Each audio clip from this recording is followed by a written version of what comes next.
നമസ്കാരം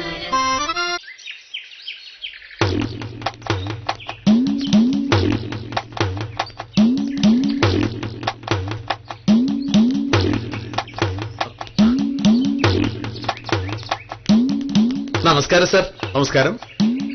ശിശുപാലൻ എന്താ ഇത്ര നേരത്തെ? ഞാൻ മാത്രമല്ല സാർ, ശീലാവതി സാറും പ്രൊഫസറും വന്നിട്ടുണ്ട്. എന്താ അങ്ങനെ സമയത്തോടെ അങ്ങനെ പഠിച്ചു? ഇനി അങ്ങോട്ട് ഞങ്ങളെല്ലാം കൃത്യസമയത്ത് തന്നെ വരും സാർ. അല്ലെങ്കിലും സാറ് പറയുന്നതാ ശരി. നമ്മളൊക്കെ സർക്കാർ ഉദ്യോഗസ്ഥരല്ലേ, കൃത്യനിഷ്ഠ വളരെ അത്യാവശ്യം.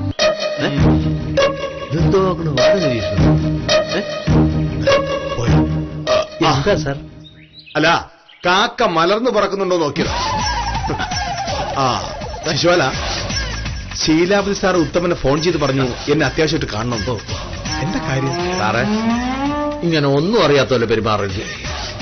ഇനി ഞങ്ങളൊക്കെ സാറ് പറയുന്നതേ കേൾക്കൂ. അപ്പൊ സംഭവം ഞാൻ വില്ലേജ് ഓഫീസറായി. സാറേ, രാവിലെ പ്രൊഫസർ വിളിച്ചു പറഞ്ഞപ്പോഴാ ഞാൻ വിവരം അറിഞ്ഞു. കേട്ട പാടെ ഞാനിങ്ങ് പോന്നു. ഗൗളിശാസ്ത്രം തെറ്റാണെന്ന ഭാമയുടെ ന്യായം ഇനി നടക്കില്ല. മോഹനകൃഷ്ണൻ വില്ലേജ് ഓഫീസർ ആവില്ല എന്നാണ് അവൾ കരുതിയത്. എന്താ സാർ ആലോചിക്കുന്നത്? ഈ ഗൗളിശാസ്ത്രത്തെ പറ്റി ശിശുപാലിന്റെ അഭിപ്രായം എന്താണ്? ഓ, അതിനകത്ത് ഒരു കാര്യമില്ല സാർ, തട്ടിപ്പ്. ആര് പറഞ്ഞു? ഗൗളിശാസ്ത്രം സത്യസന്ധമായ ശാസ്ത്രമാണ്. നമുക്ക് ഭാഗ്യം വരുമ്പോ ഗൗളി ചിലയ്ക്കും. അത് ശ്രദ്ധിക്കാൻ അറിയാവുന്നവർക്ക് നല്ലതും ചീത്തയും മുൻകൂട്ടി അറിയാൻ പറ്റും.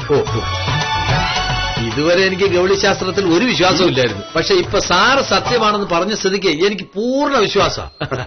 ഗൗളിശാസ്ത്രം കൃത്യമാണ്, കൃത്യം. ശിശുപാല അകത്തേക്ക് വരുന്നില്ലേ? അല്ല, ഞാൻ പോയി സാറിന് സ്പെഷ്യലായിട്ടൊരു ചായ വാങ്ങിച്ചോണ്ടുവരാം.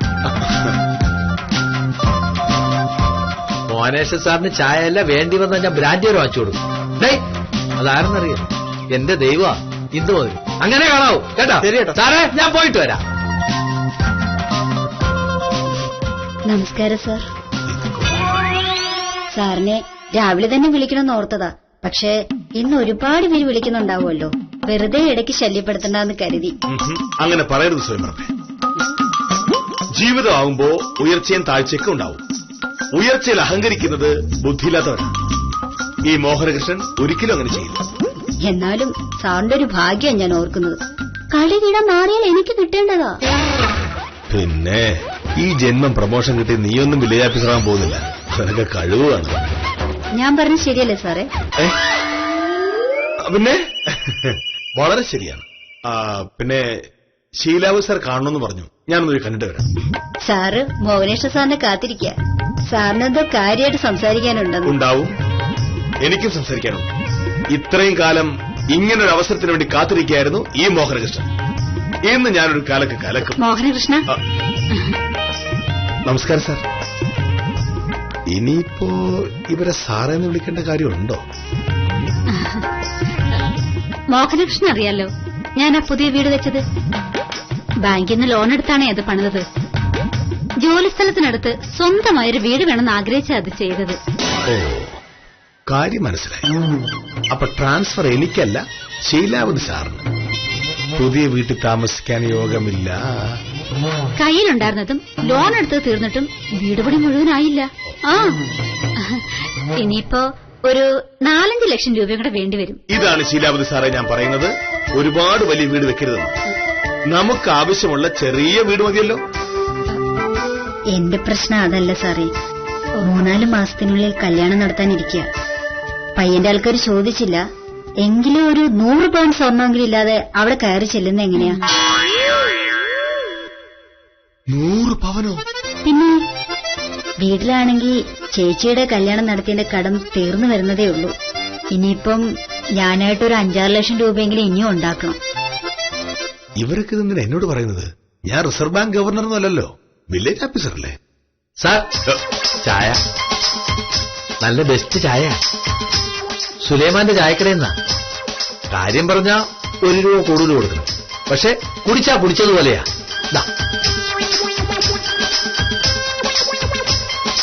സാറേ, ഇളയ ചെറുക്കന്റെ എൻട്രൻസ് പരീക്ഷ കഴിഞ്ഞു.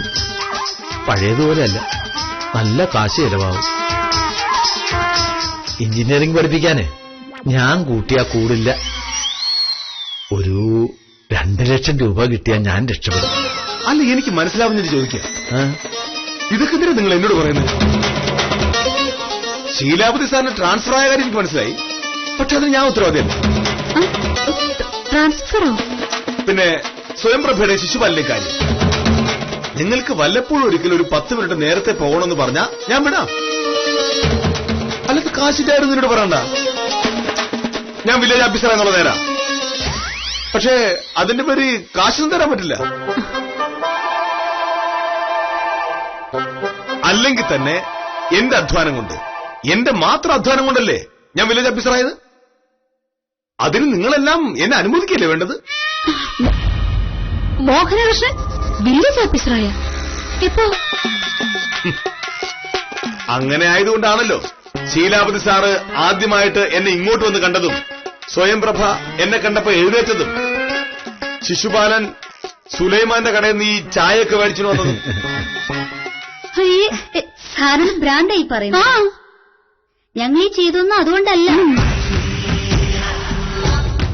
പിന്നെ ഇന്നലെ രാമൻകുട്ടിയുടെ കയ്യിൽ നിന്ന് സാർ ഒരു ലോട്ടറി എടുത്തില്ലേ? അതിന്റെ തൊട്ടു മുന്നത്തെ നമ്പർ ലോട്ടറി എടുത്തത് ഞാനാ. അതുകൊണ്ട് പത്രം കണ്ടപ്പോഴല്ലേ അറിഞ്ഞത് ബമ്പർ അടിച്ചിരിക്കുന്ന സാർ എടുത്തിരിക്കുന്ന ലോട്ടറിക്കാ 2 കോടി രൂപ. സത്യമാണ് സ്വയംപ്രഭ? പിന്നല്ലാതെ. സാറിന്നല്ല ആ ലോട്ടറി എനിക്ക് തരാമെന്ന് പറഞ്ഞതാ. എന്റെ ബുദ്ധിമോശം കൊണ്ട് ഞാനത് വേണ്ടാന്ന് പറഞ്ഞു. ഭാഗ്യം സാറിന് തന്നെയായിരുന്നു.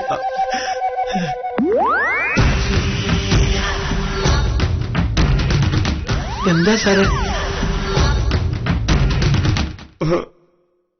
ഭാഗ്യം എനിക്കല്ല ശിശുപാല.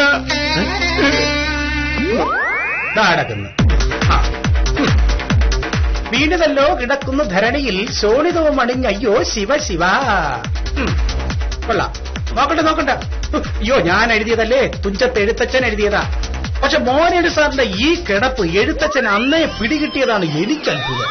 വക്കീലെ, മനുഷ്യന് ഭാഗ്യം വരുന്നത് പല വഴികളിലൂടെയാണ്. ജീവിതത്തിൽ ഇതുവരെ ലോട്ടറി എടുക്കാത്ത മോഹനേട് സാറിന് ഇന്നലെ പെട്ടെന്ന് ലോട്ടറി എടുക്കാൻ തോന്നിയത് എങ്ങനെയാ? ഈശ്വരനായിട്ടൊരു ഭാഗ്യം കൊണ്ടുവന്ന് കൊടുത്തതാ. പക്ഷെ മോഹനേട് സാറിന് അത് വേണ്ട. ഉത്തമ, മതിയാക്കി. എന്റെ മോഹനേട്ടന് ഭാഗ്യമില്ലായിരുന്നു, അത്രേ ഉള്ളൂ. ഓ, എനിക്കതല്ല സങ്കടം. ആ ലോട്ടറി ആയിട്ട് മോഹനേട് സാർ എന്റെ പിറകെ വന്നതാണ്. ഞാൻ വേണ്ടെന്ന് പറഞ്ഞു കളഞ്ഞു. അപ്പൊ എനിക്ക് ആ ലോട്ടറി വാങ്ങാൻ തോന്നിയിരുന്നെങ്കിലേ ഞാൻ ഇപ്പൊ കോടീശ്വരനാവുമായിരുന്നു. എന്നാലും നമ്മുടെ നാട്ടിൽ ലക്ഷക്കണക്കിന് ലോട്ടറി വിറ്റിട്ട് ആ ലോട്ടറി കൃത്യമായി എന്റെ കയ്യിൽ തന്നെ വന്നല്ലോ. അത് ഞാൻ പിച്ചക്കാരന് കൊടുത്തുപോയല്ലോ. സാറേ, ഒരു 100 രൂപ ലാഭിക്കാൻ വേണ്ടി നോക്കിയതല്ലേ? കയ്യിലിരുന്ന ഭാഗ്യം വഴിയെ പോയ പുച്ചക്കാരനെ കൊടുത്തിട്ടേ ഇവിടെ വന്നിരുന്നിട്ട് മച്ചിലോട്ട് നോക്കിയിരുന്നിട്ട് ഒരു കാര്യവും ഇല്ല. കൊടുത്തിട്ട് ഇപ്പൊ ഇരുന്ന് വിഷമിക്കുന്നു. സാരില്ല മോഹനേട്ടാ, ഈ ഭാഗ്യക്കുറി എന്ന് പറയുന്നത് വെറും ഭാഗ്യത്തിന്റെ കളിയല്ലേ? മോഹനേട്ടൻ പറഞ്ഞതുപോലെ ലക്ഷക്കണക്കിന് ടിക്കറ്റിൽ ഒരു ടിക്കറ്റിനാണ് ബമ്പർ അടിക്കുന്നത്. മോഹനേട്ടൻ എടുത്തതിന് കൃത്യമായിട്ട് അടിച്ചു എന്നുള്ളത് മോഹനേട്ടന്റെ ഭാഗ്യം. പക്ഷേ ആ ലോട്ടറി മോഹനേട്ടൻ വേറൊരാൾക്ക് കൊടുത്തെന്നുള്ളത് മോഹനേട്ടന്റെ നിർഭാഗ്യം. അതാണ് ആ പിച്ചക്കാരന്റെ ഭാഗ്യവും. ശരിക്കും ഈ പ്രാവശ്യം മോഹനേട്ടനായിരുന്നില്ല ഭാഗ്യം, ആ പിച്ചക്കാരനായിരുന്നു. അത്രേ ഉള്ളൂ.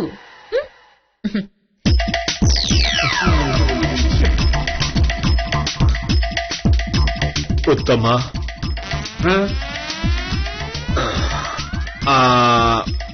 പിച്ചക്കാരനൊന്ന് കണ്ടുപിടിക്കാൻ എന്താ വഴി? എന്തിന്? അല്ല, ഈ ഞാൻ കാരണമാണല്ലോ അയാൾക്ക് ഈ ലോട്ടറി അടിച്ചത്. അപ്പോ അതിലൊരു പങ്ക് എനിക്ക് തന്നൂടെ ചോദിക്കാലോ? ചെന്ന് ചോദിച്ചു, ഇപ്പൊ എടുത്ത് തരും. അയാൾ അങ്ങനെ തീരെ മനസ്സാക്ഷിയില്ലാത്ത ആളായിരിക്കൂ. എന്റെ മോനേട്ട് സാറേ, കാശ് കയ്യിൽ വന്നു കഴിഞ്ഞാൽ പിന്നെ മനസാക്ഷി എന്ന് പറയുന്ന സാധനം ഒരൊറ്റ എണ്ണത്തിന് കാണൂല. അതുകൊണ്ട് പോയത് പോയിന്ന് സമാധാനിച്ച് ഇവിടെ ഇങ്ങനെ ചുമ്മാതെ ഇരുന്നോ.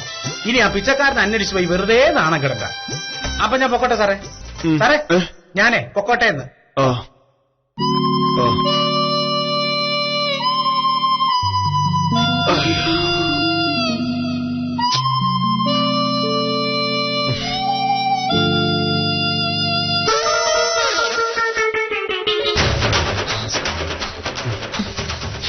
പോട്ടെ, നമുക്കത് വിധിച്ചിട്ടില്ല എന്ന് വിചാരിച്ച് നമുക്ക് സമാധാനിക്കാം. അല്ലെങ്കിൽ തന്നെ ലോകത്തിലെ ഏറ്റവും ആദർശവാനല്ലേ എന്റെ മോഹനേട്ടൻ? അധ്വാനിക്കാതെ ഒരു രൂപ പോലും വാങ്ങിക്കാത്ത ആള്. അങ്ങനെയുള്ള മോഹനേട്ടൻ എന്തിനാ ഈ ലോട്ടറി അടിച്ച കാശ്? നീ പറയുന്നത് ശരിയാ. എന്നാലും പെട്ടെന്ന് കേട്ടപ്പോ ഞാനങ്ങ് ഞെട്ടിപ്പോയി. സാരമില്ലല്ലേ? സാരമില്ല, നീ അതൊക്കെ പോട്ടെ. സാറേ, ഇതാരപ്പോ?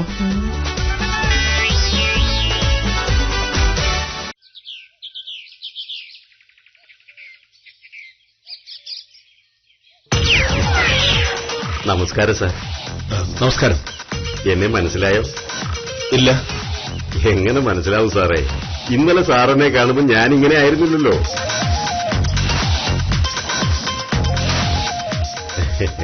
സാറേ, ഞാൻ ഇന്നലെ വന്ന പിച്ചക്കാരനാ. സാറ് എനിക്ക് തന്ന ലോട്ടറി അടിച്ചു 2 കോടി രൂപ. ഇന്നലെ വന്നപ്പോ ഇങ്ങനെ ആയിരുന്നില്ലല്ലോ കോലം. രാവിലെ പത്രത്തിൽ നോക്കിയപ്പോഴാ ലോട്ടറി അടിച്ചത് എനിക്കാണെന്ന് മനസ്സിലായി. ടിക്കറ്റ് നേരെ ബാങ്കിൽ കൊണ്ടേ കൊടുത്തു. 2 കോടി രൂപ കിട്ടുമ്പോ കാശ് അവിടെ തന്നെ നിക്ഷേപിക്കാമെന്നും പറഞ്ഞ് ബാങ്ക് മാനേജറുടെ അടുത്തുനിന്ന് ഞാൻ 20,000 രൂപ കടം വാങ്ങിച്ചു. എന്നിട്ട് നേരെ പോയി ഒരു പാന്റ് ഷർട്ടും അങ്ങോട്ട് വാങ്ങിച്ചു. ഒരു കൂളിംഗ് ഗ്ലാസ് സംഘടിപ്പിച്ച് ബ്യൂട്ടി പാർലറിൽ പോയി ഒന്ന് സുന്ദരനായി. അത് കഴിഞ്ഞപ്പോ എനിക്ക് തോന്നി സാറിനെ ഒന്ന് കാണണമെന്ന്. സാർ ഒരാള് കാരണമാണല്ലോ എനിക്ക് ഈ ഭാഗ്യം അത്രയും വന്നത്. അതങ്ങക്ക് ഓർമ്മയുണ്ടല്ലോ, സന്തോഷായി. എനിക്ക് സാറിനെ മറക്കാൻ പറ്റുമോ? സാറിന്റെ നാവ് പൊന്നല്ലേ സാറേ. ലോട്ടറി അടിച്ച് ഞാൻ രക്ഷപ്പെടുമെന്ന് സാറ് പറഞ്ഞു. അത് കൃത്യമായിട്ട് ഫലിച്ചു. അല്ലേലും മോഹനേട്ടൻ അങ്ങനെയാണ്. മറ്റുള്ളവർക്ക് നന്മയുണ്ടായി കാണണമെന്നുള്ള ഒരൊറ്റ ആഗ്രഹമേ ഉള്ളൂ.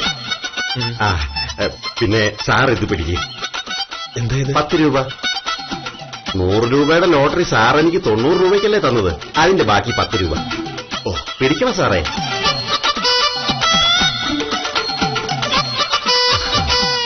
പറഞ്ഞു വരുമ്പോ ഞാനിപ്പോ സാറിനെ പോലെ അല്ലല്ലോ, കോടീശ്വരനല്ലേ.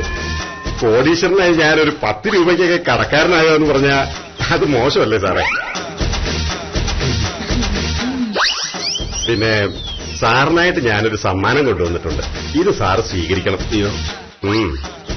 ഒന്നും വേണ്ടായിരുന്നു. ഞാനിതൊന്നും പ്രതീക്ഷിച്ചിട്ടില്ല. എന്നാൽ ഇത് സാറിന് തന്നില്ലെങ്കിൽ എനിക്കൊരു മനസാക്ഷി കുത്തുണ്ടാവില്ലേ? സാർ ഇത് വാങ്ങിക്കണം.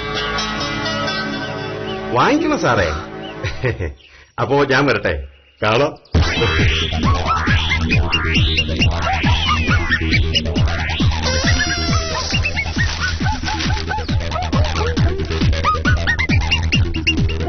വിളക്കോ?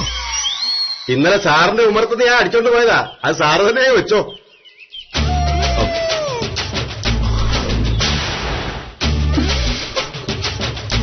മോഹനേട്ടാ, ഇനി സങ്കടപ്പെടാനൊന്നുമില്ല. നഷ്ടപ്പെട്ടു പോയ 10 രൂപയും കിട്ടി, കാണാതെ പോയ നമ്മുടെ വിളക്കും കിട്ടി. സന്തോഷമായില്ലേ? എന്നാലും ആ പിച്ചക്കാരൻ ആളൊരു മാന്യനാണല്ലേ ഭാമേ? പിന്നല്ലേ. അപ്പോ അത് കഴിഞ്ഞു. ഇനി എന്താ പരിപാടി? ഇനിയിപ്പോ എന്താ? എന്തായാലും എനിക്കൊരു കാര്യം മനസ്സിലായി. എന്താ? ഇനി നമ്മൾ ഈ വിളക്ക് ഉമ്മർത്ത് വെക്കരുത്. ആരെങ്കിലും അടിച്ചോണ്ട് പോകും. കഥയുടെ തുടക്കത്തിലെ ഗൗളി ശാസ്ത്രത്തെ മോഹനകൃഷ്ണൻ തള്ളി പറഞ്ഞതാണ്. ഭാഗ്യം കൊണ്ടുവന്നത് ഗൗളി ആയാലും സർക്കാർ ലോട്ടറി ആയാലും കപ്പിനും ചുണ്ടിനുമിടയിൽ രൂപ 2 കോടി കളഞ്ഞിട്ട് നിൽക്കുകയാണ് മോഹനകൃഷ്ണൻ എന്ന് മാത്രമേ നമുക്കറിയൂ. 90 രൂപ ലാഭിക്കാൻ നോക്കി മഹാഭാഗ്യം നഷ്ടപ്പെടുത്തിയതിന്റെ ക്ഷീണം ഒഴിവാക്കണമെങ്കിൽ മോഹനകൃഷ്ണന് മറ്റെന്തെങ്കിലും ഭാഗ്യം കിട്ടിയേ പറ്റൂ. ആ ഭാഗ്യത്തിന്റെ കഥയുമായി കാര്യം നിസാരം നാളെ രാത്രി 9 മണി.